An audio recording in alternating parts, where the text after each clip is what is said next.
সকাল সকাল ঘুম থেকে উঠে বাসি কাজ টাজ গুছিয়ে ফ্রেশ হয়ে নিয়েছি, কারণ আমাকে করতে হবে রান্না, যেটা রেগুলারই আমি করি। আর যেহেতু রবিবার হলে কি হবে, বরের ছুটি নেই, তো আজকে রান্না করতে হচ্ছে বেগুন ভাজা আর পটল আলুর তরকারি। কিছুটা বেগুন দেখছো ভাজা হয়ে গেছে, আর কিছুটা বাকি আছে, ওটা কমপ্লিট হলেই পটল আলুর তরকারিটা করব। পটল আলুগুলো ভেজে নিয়েছি আগে, আর পেঁয়াজ আদা রসুন আর কাঁচা লঙ্কা, পেঁয়াজ আদা রসুনকে গ্রেট করে রেখে দিয়েছি যাতে তাড়াতাড়ি হয়। আর আমি তোমাদের সাথে আজকে শেয়ার করব যে তাড়াতাড়ি কিভাবে পটল আলুর তরকারি আমি কিভাবে রান্না করি, সেটাই তোমাদেরকে শেয়ার করব।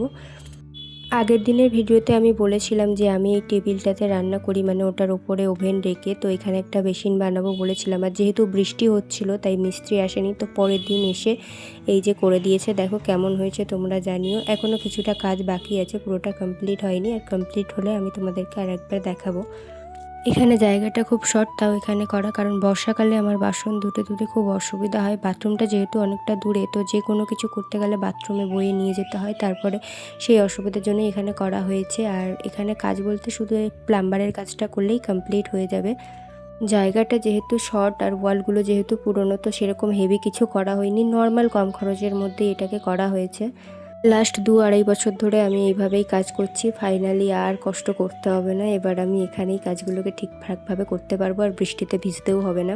তো হ্যালো এভরিওয়ান, কেমন আছো সবাই? আশা করছি সবাই ভালো আছো, আর আমিও খুব ভালো আছি। তো গুড মর্নিং সবাইকে। আজ যেহেতু রবিবারের বাজার মানে কম বেশি সবাইয়েরই ছুটি থাকে, তো আজকের মেনুও নিশ্চয়ই বাড়িতে ভালো ভালো হচ্ছে। তো কি মেনু হচ্ছে কমেন্টে জানিও কিন্তু। যে পরিমাণে গরম পড়ছে বা পড়েছে, তাতে আর রান্না করতেও ভালো লাগে না, আর খেতেও ভালো লাগে না। যতই বৃষ্টি হোক, গরম আর কিছুতেই কমছে না।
তো চলো বলি আমি কিভাবে পটল আলু রান্না করি। প্রথমে দেখলেই তোমরা যে পেঁয়াজগুলোকে গ্রেট করে রেখেছিলাম, তো কড়াইতে তেল দিয়েছি, তেল গরম হলে তাতে গোটা জিরে ফোড়ন দিয়েছি, আর ওই পেঁয়াজ আদা রসুন পেস্টটাও দিয়ে দিয়েছি, দিয়ে একটা কাঁচা লঙ্কা দিয়েছিলাম, দিয়ে ওটাকে ভালো করে ভেজে নিয়েছি। ভেজে যখনই মশলাটা থেকে তেল ছাড়তে শুরু করে দিয়েছে, তারপরেই দিয়ে দিয়েছি পরিমাণ মতো নুন, হলুদ, লঙ্কার গুঁড়ো, জিরের গুঁড়ো, ধনের গুঁড়ো, আর সামান্য একটুখানি গোলমরিচ গুঁড়ো দিয়ে অল্প একটু জল দিয়ে ভালো করে কষিয়ে নিয়েছি। পুরো মশলাটা থেকে যখন তেল ছেড়ে দিয়েছে, তখন ওই ভেজে রাখা পটল আলুগুলো দিয়ে খানিকক্ষণ ভালো করে কষিয়ে তারপরে জল দিয়ে দিলেই রেডি।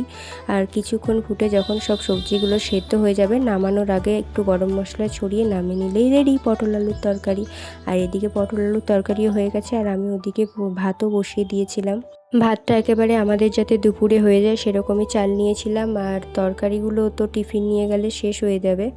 দুপুরে আমি আবার আমাদের জন্য আলাদা কিছু তরকারি করে নেব, এটা এমার্জেন্সি, সকাল সকাল করতে হবে তাই করে দিলাম। আর এদিকে আরেকজন পড়ে পড়ে ঘুমাচ্ছে, ঘড়িতে টাইম হয়ে গেছে, দেখো কত টাইম হয়ে গেছে, এখনও ঘুম থেকে ওঠেনি। ও নাকি 9টায় বেরোবে, তা আমি এখানে ডাকাডাকি করছিলাম। এই একজন মানে এত ল্যাদ খায়, ওকে ঘুম থেকে তোলার জন্য 1 ঘন্টা আগে থেকে ডাকতে শুরু করতে হয়, ডেকে ডেকে ডেকে ডেকে মোটামুটি কম করে 1 ঘন্টা পরেই উঠবে। আর রোজ যাওয়ার সময় বলবে আমার লেট হয়ে গেছে, এই নেবো না ওই নেবো না, এই করবে। বাই দ্য ওয়ে, আমি তোমাদেরকে আগের একটা ভিডিওতে বলেছিলাম যে লং ভিডিও মানে বড় ভিডিও কখন পোস্ট করলে ভালো হবে, কেউ কমেন্টে একটু জানিও প্লিজ। চ্যানেলটাকে কিভাবে গ্রো করব বুঝতেই পারছি না, কিছুতেই হচ্ছে না। তো আজকের ভিডিওটা এই অবধিই থাকুক। চলো দেখা হচ্ছে নেক্সট কোনো ভিডিওতে। ততক্ষণের জন্য সবাই ভালো থেকো, সুস্থ থেকো, আর ভালো লাগলে অবশ্যই চ্যানেলটাকে সাবস্ক্রাইব করে দিও। বেশি কিছু বলবো না, পাশে থেকো আমার এইটুকুই।